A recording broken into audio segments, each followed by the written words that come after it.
this video, I'm going to talk about how to fix this video file cannot be played error that is happening on the Google Chrome when you're trying to play this. Error code 224003 that is happening and how we can fix it. So let's get started.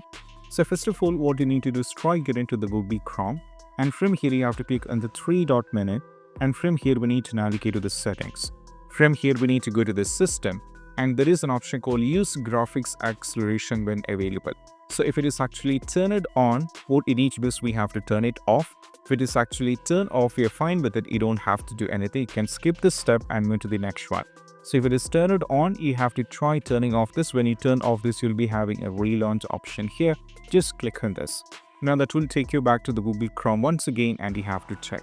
After doing these steps, the next thing is all about we need to go over, click on the privacy and security.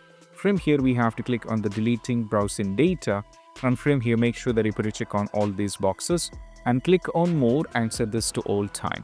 Once you get into this, we have to go for delete data, and once everything's deleted, you have to check with it. And also try disabling the extension. So go over here in the extension, and if you have any kind of an extension, you have to remove this completely over here, or you can try turning off this. Once done, you can just go back. Then you can check with your Google Chrome, and any kind of an issue related to this will not be working. Every kind of things will be completely gone, and this is what we have to do. And I'll see you in the next video. That's it. Bye.